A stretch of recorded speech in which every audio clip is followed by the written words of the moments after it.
everybody. I am Patty Dorito, and I am the owner and founder of Holistic Healing Atlanta. Thanks for joining with me tonight. I love when people come on, and be sure if you have any questions, be sure to in the chat to ask your questions. We have a very special guest. But in Holistic Healing, we incorporate the body, the mind, and the soul into holistic healing. So I use traditional therapy. I also use quantum neuro reset therapy, which is balancing the brain, and we address past traumas that are still affecting us today. I've also started neurofeedback. We also address nutrition of the body, exercise, sleep, and balancing our genetics through holistic healing, through holistic methylation, and the spiritual, the soul. Now, each person comes to us with a very unique set of issues, and so therefore no two protocols are going to be identical. And I know when I personally address my body, my mind, and the soul, I feel much more balanced. So as I said before, I've been getting emails and suggestions from the audience, which I love the feedback, so keep it up. If you have any questions, you can put it in the chat bar. And or if you missed that, or you're watching a recorded version, you can contact me or my guest. If you contact me, I'll make sure if you have a question for our guest tonight. But tonight, because it is Breast Cancer Awareness Month, October, I wanted to address breast cancer and what we can do it with that. So 1 in 7 women in 1 in 7 women will get breast cancer in their life in North America. But we have more control over our destiny than we think. So I have a wonderful guest tonight, Marta Cardenas, who specializes in oncology nutrition, and she has a private practice in Monterrey, Mexico. She holds a Master's of Science in Holistic Nutrition and a Bachelor in Science in Food Technology. She's a FDN practitioner, a restorative wellness solution practitioner, and a certified metabolic type advisor. And she is a candidate to become certified in oncology nutrition therapy. So, as I said, 1 in 7 women in North America will develop breast cancer in her lifetime. Besides for the genetic factors, which aren't necessarily your destiny, many other factors play into the development of cancer, as too much estrogen, too much sugar, too much processed food, low vitamins and minerals, and silicone breast implants. So how do we reduce our risk of getting cancer or breast cancer? So anyway, I have a very special guest, and she specializes in oncology nutrition, and we'll discuss lots of different ways to prevent, and then if you're undergoing treatment. So please welcome Marta Cardenas, please. Hi, Marta. How are you? Good, thanks for coming. No, thank you for the invitation. Yeah. So I just wanted to ask you, how did you get into the oncology part of nutrition? Well, it started because as a need to help cancer patients, I have 10 years of experience in the field of holistic and functional nutrition. And many patients came to me asking for advice on how to clean their diets once they were diagnosed with cancer.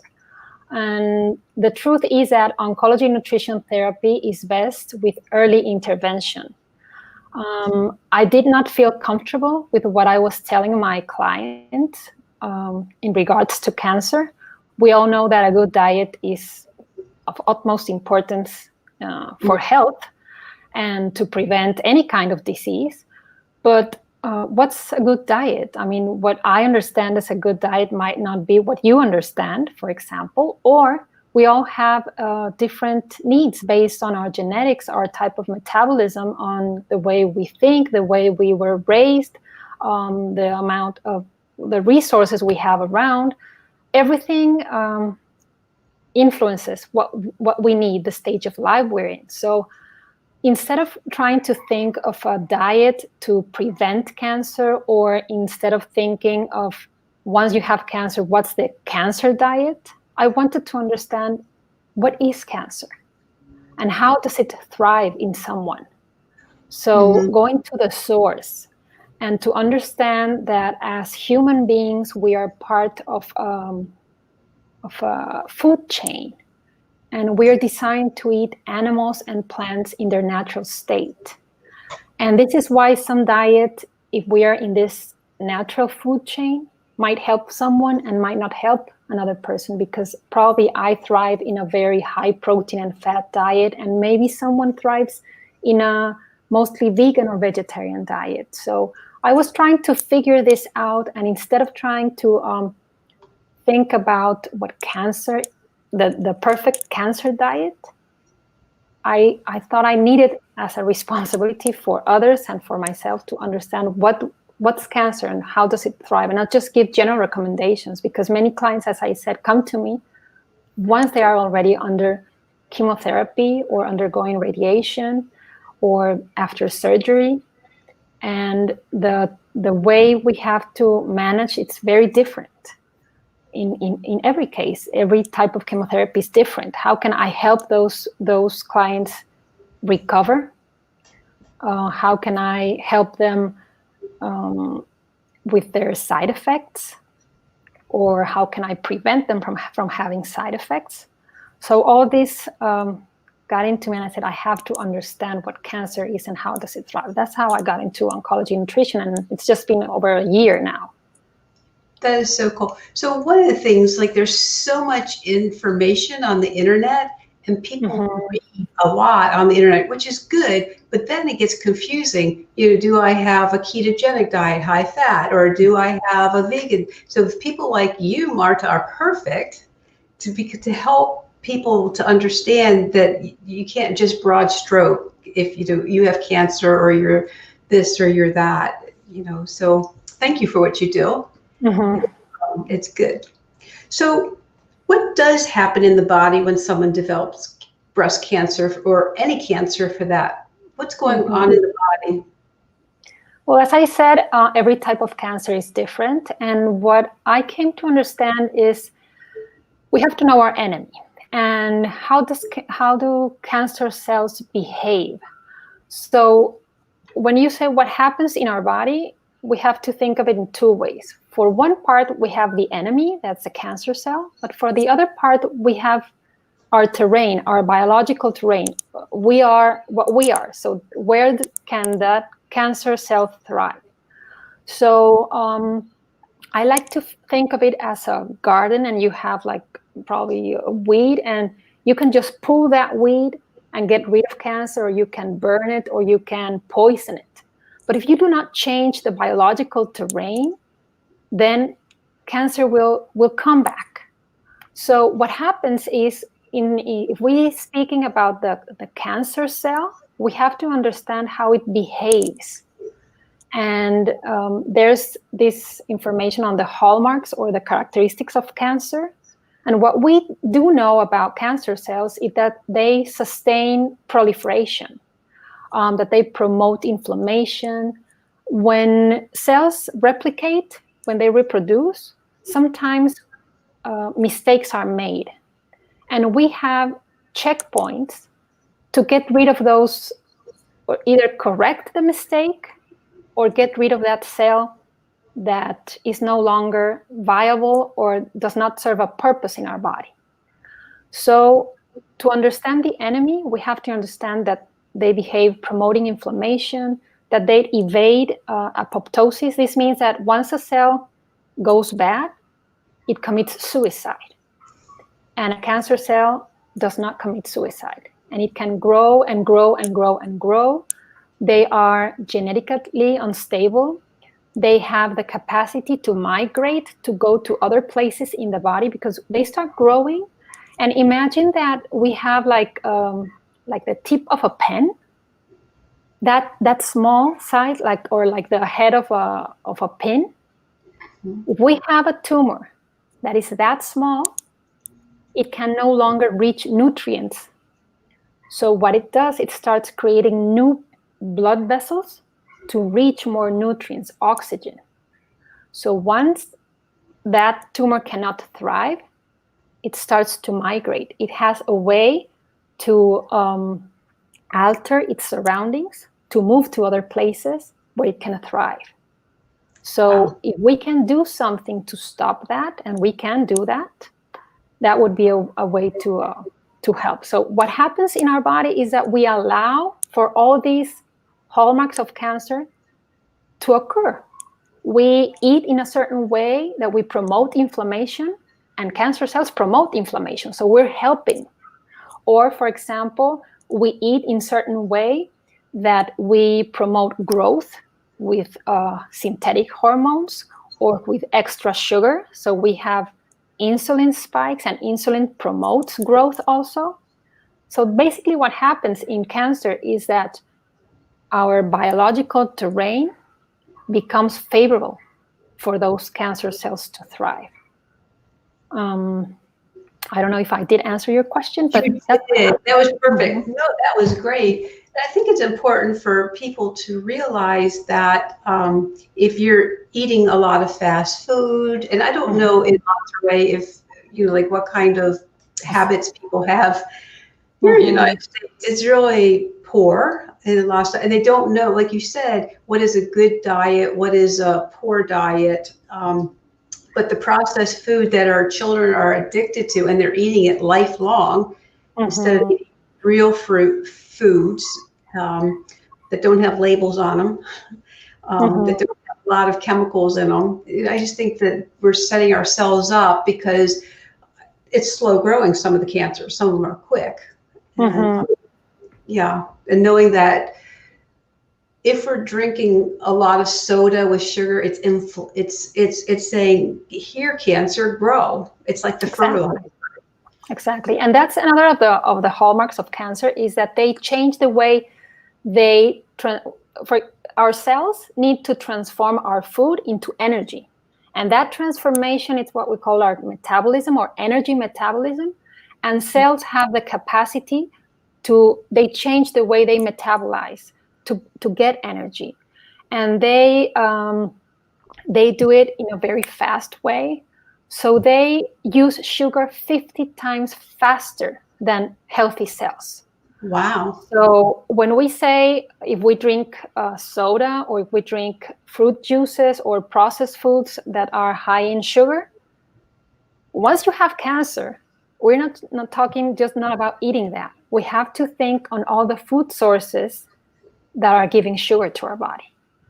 So it's not just the processed foods. Once you have cancer, if you want to help those cancer cells die, if you want to help your chemotherapy or your radiation, you have to starve those cancer cells.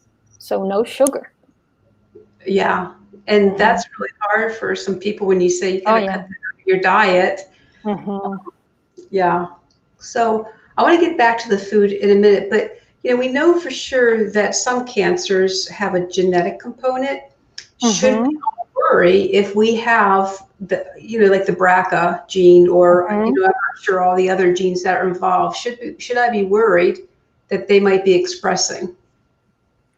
In my personal opinion, well, it's important to know that only 1 to 5% of cancers are of genetic origin. Some people might have a genetic predisposition because of this 1 or 5% of cancers that are because of genetic origin. But the truth is that genes have the ability to turn on or off depending on the environment. And the environment is our thoughts, water, air, food. So as you said, the BRCA1 gene. Let's take the example of Angelina Jolie that we all have heard. Okay, so she had this mutation on this gene, and for our viewers, one way to understand genes are they code for certain proteins in our body, and proteins are like the instructions for how the body works. Proteins give the cell instructions to do what they have to do. So this BRCA gene codes for a protein that stops tumor growth. So when a cell divides, if there's a mistake during that division, this gene encodes for a protein that halts the division. It stops the tumor growth. So if you have this genetic predisposition, what happens is that you are not going to be able to halt this tumor growth. But that doesn't mean that if you have the gene, it's going to express itself. And someone might have that gene or that mutation and never develop cancer. And someone might not have that mutation and develop cancer because all the other aspects of the terrain are favorable for cancer. Mm-hmm. For example, if they have blood sugar dysregulation or hormonal issues or a big load of toxins, or if, for example, they have immune dysregulation, or your microbiome. Microbiome is the name given to all the genetic material from our bacteria in our gut. And the microbiome is like another organ. The microbiota in our gut is like another organ. It has many, many functions. And that's another system that contributes to the development of cancer. So probably you don't have that genetic component, but if you have genetic component, it's just one of other 9 systems that are at stake when you develop cancer. So as you said at the beginning, genetic is not your destiny. So there's a lot we can do to change our environment in order for the genes to express or not express themselves. So I think the first place that people need to start looking at, and you said there's 9 of them, but it's going to be food. So food is either our medicine or our poison. Now, you talked a little bit about foods causing the inflammation in the body. So if it's inflaming stuff, your body's not working like it's supposed to. But what would you say are the worst culprits of food that cause inflammation? We've talked about sugar. Yeah, sugar, man-made foods, processed fats and oils, commercially grown produce or animal and dairy.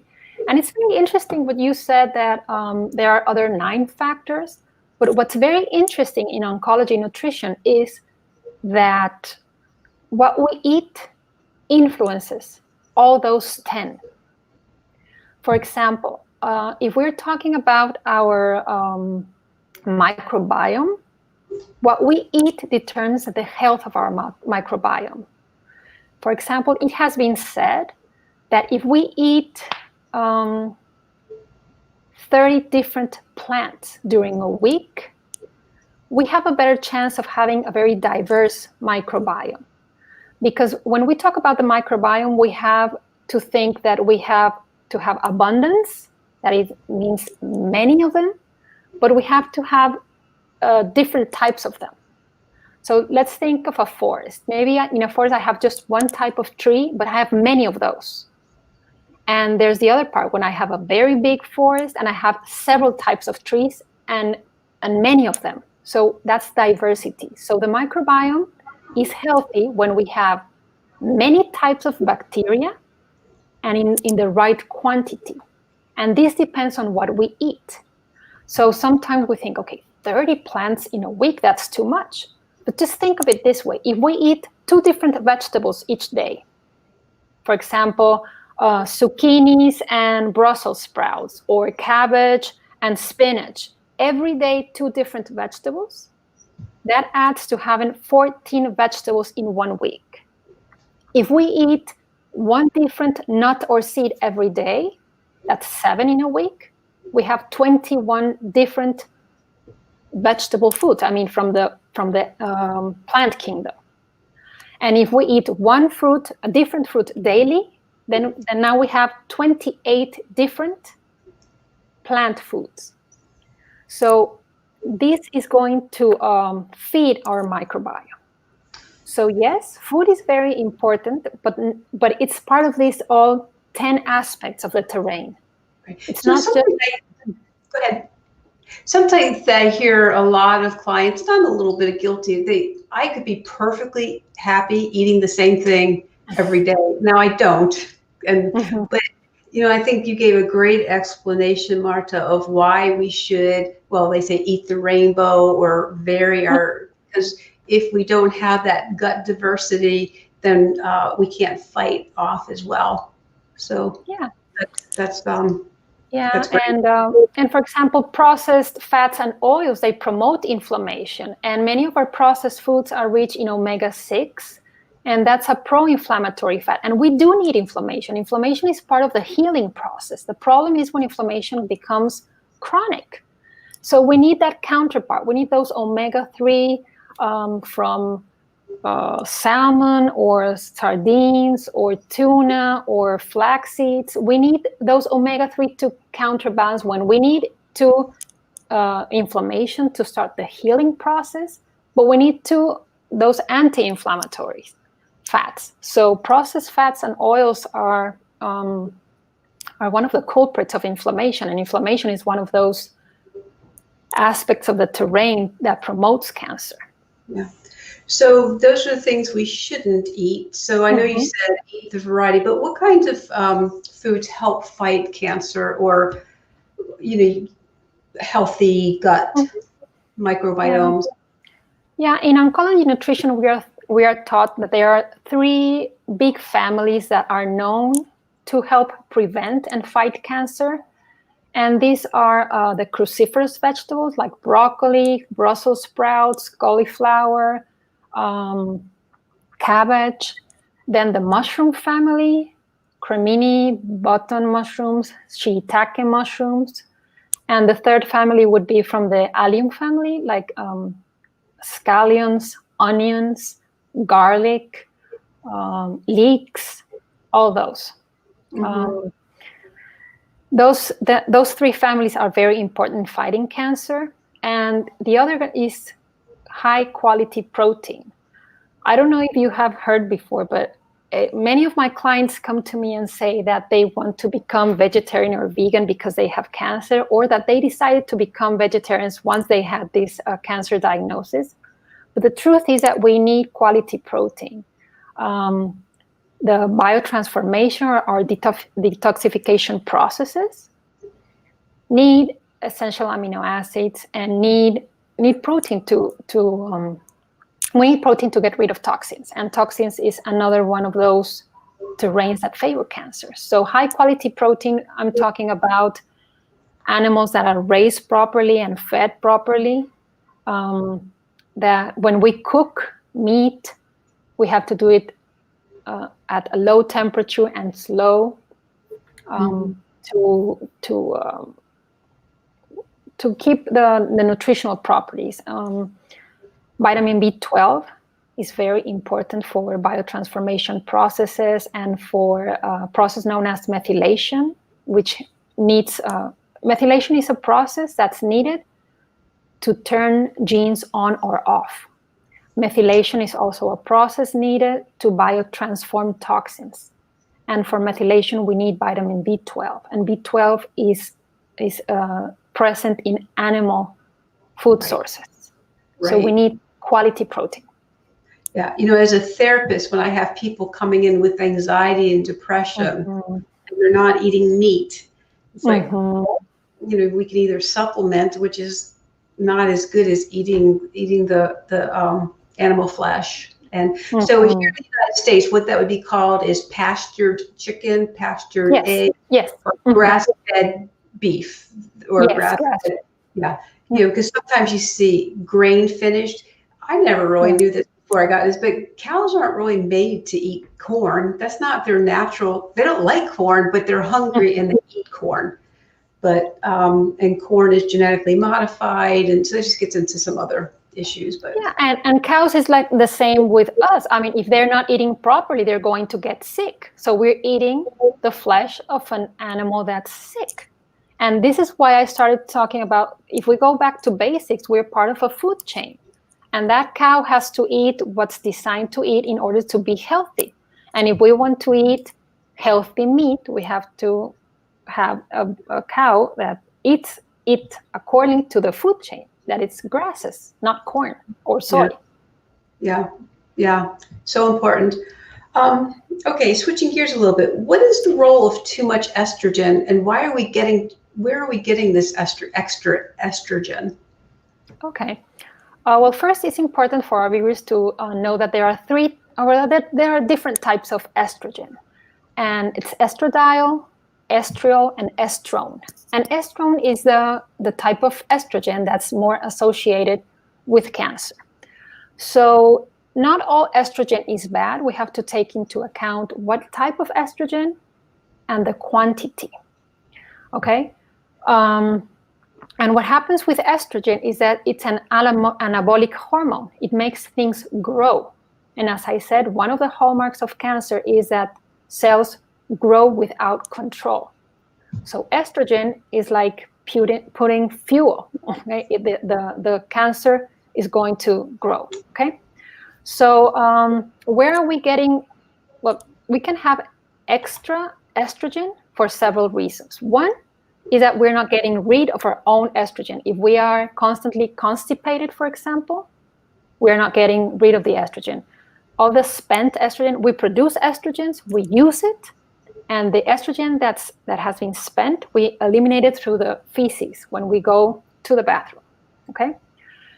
And if we don't have proper bowel movements, those estrogens go back into circulation. Mm-hmm. And the microbiome has something to do with this. So good bacteria help us get rid of estrogen, but bad bacteria liberates or frees estrogen that was designed to leave our body to go back. So that's one way to get extra estrogen. It's the estrogen we produce, but we had to get rid of it, and we're not getting rid of it. That's one way. The other way is through ingestion, when we eat these animals that were treated with hormones. So we're ingesting hormones that were not made by us. The others are plastics, estrogens, or they call it xenoestrogens, that are estrogens chemically made that are in our food chain, when what we eat and our food supply. Okay. Mm-hmm. And people that are on birth control also. And as I said, what's important is the way we metabolize those estrogens, because not all estrogen is bad. And the other thing is that sometimes we don't have excess estrogen, but we don't have enough progesterone. And it's important to know this because we're always thinking about estrogen, and we never think that pesticides and toxic chemicals lower progesterone levels. And we need progesterone to counterbalance the actions of estrogen. So if estrogen is an anabolic hormone and makes things grow, we need progesterone to put like a brake on that. And we might have not that we have too much estrogen, but that we don't have enough progesterone. And that can be a result of toxins or pesticides. So it's not just estrogens. We also have to pay attention to progesterone. Correct. So women taking the birth control pill, are they at higher risk for cancers? It all depends on how they metabolize their estrogens. If we have biotransformation of estrogens, have to undergo 2 phases in the liver, phase 1 and phase 2. And for example, I use the Dutch test, which is a urine test to see how hormones are metabolized. And I've had clients who are on birth control, and when they run the Dutch test, I find that they are metabolizing their estrogens in the proper way. And I would say that the risk is lower. Mm-hmm. So what I would look at is at the way they biotransform their estrogens, the way they metabolize estrogen, if they are going through a path that is protective or one that is cancer promoting. Yeah, and it's hard for people to know which one they are, and maybe until they see someone like you or some of that work, not to the degree that you do, but so Marta, what about stress? How does that impact the body? Well, stress weakens the immune system, and one of the hallmarks of cancer is the ability to evade immune surveillance or destruction. Once a cancer cell forms, if we have a strong immune system, it goes after that cancer cell and it destroys. So a weakened immune system is not good if you want to avoid cancer. Aside from this, The stress response causes hormone imbalance. Cortisol impacts blood sugar management, and it causes more glucose to be circulating in blood, and that feeds cancer. Our body believes every word we say, and that's the title of a book that I like, and it says, thoughts are very powerful, so mental and emotional well-being is also crucial for cancer protection. There's a field of psychoneuroimmunology that examines how the body's stress response and emotions to anxiety, fear, guilt weakens the immune system. So stress is a big one because it also impacts many of the other aspects of the terrain. It weakens our immune system. It raises our blood sugar. It affects our hormones and the way we think. Also impacts our emotional well-being. It's also important for cancer development. Yeah, I have seen clients go through very stressful situations, and then the next thing we know, they've got cancer. Yeah. And be able, and so learning to de-stress, like meditation, deep breathing, yoga, prayer, all those things can help the body. And people, it takes a long time for people to see the importance of being able to do that. Oh yeah. But it's very preventative. Yeah, they don't like doing those things. Slowing down because go. Yes. So, okay, what about breast implants? And then we'll just start with that question. Do they lead to breast cancer or other cancers? Well, not necessarily, and I have a personal history with that. I had breast implants for 5 or 6 years, and I developed an autoimmune disease, and I lost weight, I got depressed, I felt tired most of the time, had pain all over. So I decided to remove the implants once I connected the dots. And what happened was that I started with all these symptoms, and I got the autoimmune disease diagnosed, and I said, okay, wait. Autoimmunity is an imbalance of my immune system, and I have a foreign object in my body, and my immune system is 24/7 trying to make sense of these breast implants that are not part of my body. So we just talked about how stress impacts the immune system. So it makes sense to me that if you have a foreign object 24/7 for many, many, many years, that is going to weaken your immune system. That's for one thing. And the other, one of the things I learned and made me decide remove my breast implants was that the breast implants is like leaching toxic chemicals into our bloodstream. And well, that's also something that we have to think if we know that the toxic load is an important aspect for cancer development. So again, I don't think that if just because you have breast implants you're going to get cancer. No, cancer is a multi-factor disease, but why risk? Right. That's why I took my breast implants out. So after you got removed them, did your symptoms go away from the? Oh, definitely. Yeah. Definitely. Yeah. I remember waking up with a headache every day, probably 3 months before I decided to remove my breast implants. And when I woke up from surgery, I felt great, but I thought, oh, this is just the effects of the anesthesia. And I said, okay, let's see how long this lasts. But to my surprise, headaches never came back. Wow. I love to swim. I was a triathlete for some time. And I stopped exercising because I had very sore muscles, and I developed back pain. And then after removing my breast implants, I did not return to triathlon because I don't like running. But I'm back swimming, dancing, and to be honest, my life changed once I took those things out. Wow. Is that true for all implants? Regardless of what kind you have? I don't know if I'm the right person to ask because of my bad experience. Sure, I just sure. advise everyone to take them out. I have many, many friends who have breast implants that know my story, and I've seen them have symptoms, but they say, oh no, it's menopause, or no, it's just my thyroid, or oh no, I'm just getting old. They always have an explanation to why they have all the symptoms. But I hear them, and I've known them for so many years, and for me, I know that if you take those breast implants out, you're going to be so much better.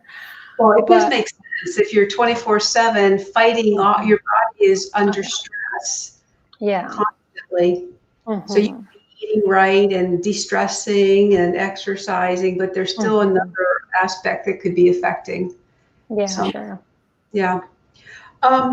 So if somebody comes to you and they're going through cancer treatment, chemotherapy or radiation, what can they do? What do you recommend they could do to help the success of the treatment so that they survive it and thrive when they're finished?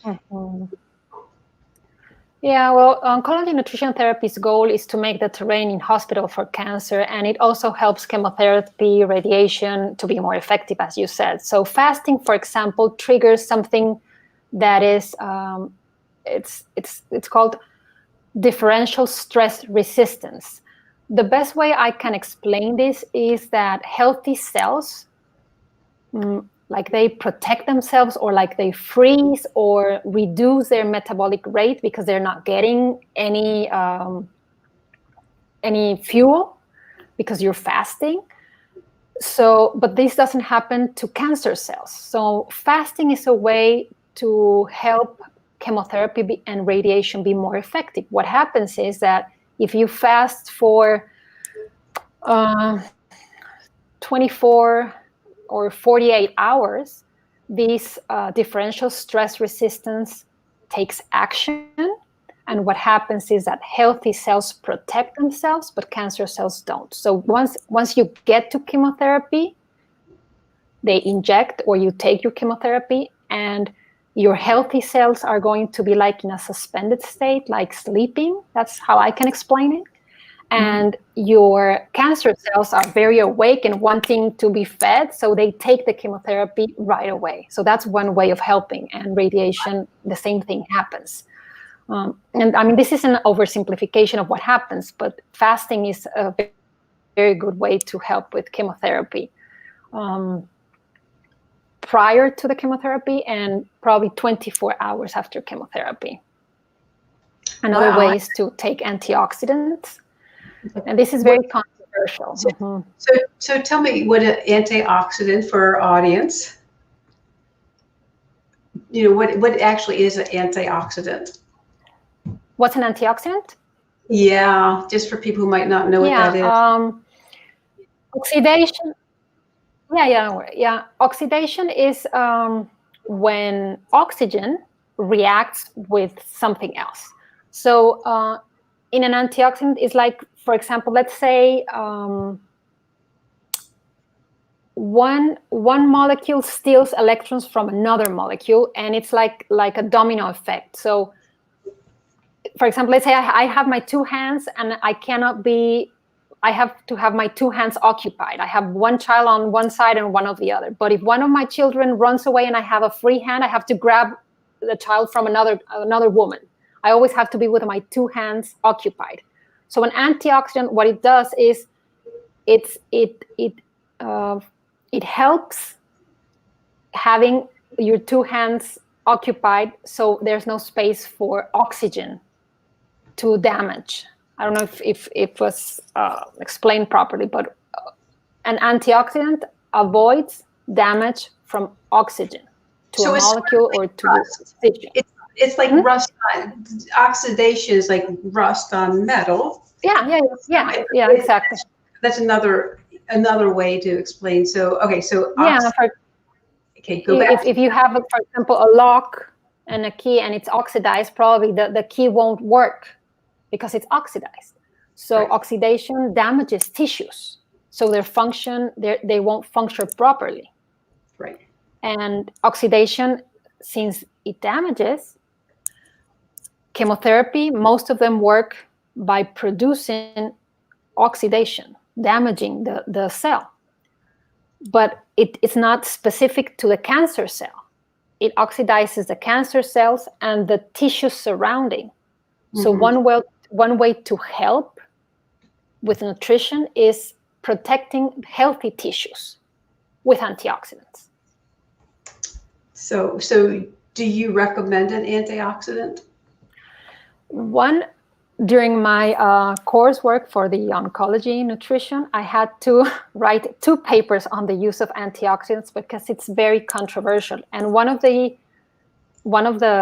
reasons why is just what I tried to explain, that many of the mechanisms by which chemotherapy work is by producing oxidation, by damaging the tissues. So for the medical community, it doesn't make sense. Why will I be taking antioxidants if I want to produce oxidation with a chemotherapy?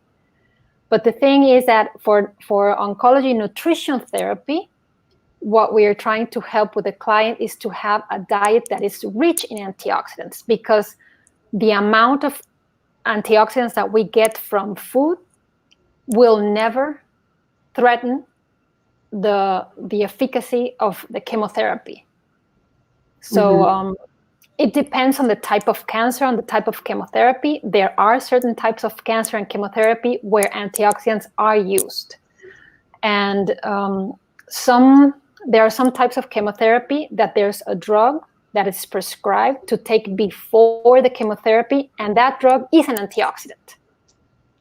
So those are the things that I have learned that make me wonder, why does the medical community is so against the use of antioxidants, when at the same time for many of the chemotherapy protocols, they give a drug that its function is as an antioxidant. So I prefer to work on the safe side, and what I do is I recommend a high antioxidant diet, not supplement. Yeah. So Marta, we have to kind of wrap up. Is there any last minute advice you would give to our audience about prevention, or if you've got the awful C diagnosis, what to do? I think the first thing is early intervention. As I said, this is my first year in oncology nutrition, and unfortunately, many of my clients come to me when it's too late. And when I say too late, is that it is going to be very difficult for nutrition to repair or to help with all the damage that has been going on, either with the chemotherapy or the very advanced cancer. That's one thing. And the other, I don't know if it's the same in the United States, but here in Mexico, many of the doctors say that nutrition has nothing to do with the cancer outcome or the therapy. So one thing I would like to tell the viewers is that nutrition is important. All these hallmarks of cancer that I mentioned can be halted with nutrition. Okay, for example, resveratrol, that it's in red wine, in cocoa, in strawberries, is very good to halt proliferation. Curcumin, many phytonutrients are important. Vitamin D, for example, is very important to preserve our genes so genetic mutations don't occur. And where do we get all this? From what we eat. Vitamins and phytonutrients, they come from food, and they all do impact all these characteristics of cancer, and they impact, the example I gave, on the microbiome. What we eat helps us have a very diverse microbiome. So nutrition is important. No matter what they tell us, it is important. It does make a difference. Right. So Marta, thank you so much for coming on tonight. This is very informative, and I hope people will listen to this and share it, because it's so prevalent. 1 in 7 of us will get breast cancer, and we can make a difference by early intervention, or once we've been diagnosed with it. So again, I want to thank you, and it's been great. And if you want to contact Marta, there is on the banner there her information. So even though she is in Monterrey, Mexico, she is available by Zoom or some kind of telehealth platform. Yeah, yeah, Zoom is fine. Yeah. So if I ever get cancer, I'm calling you. Thank you.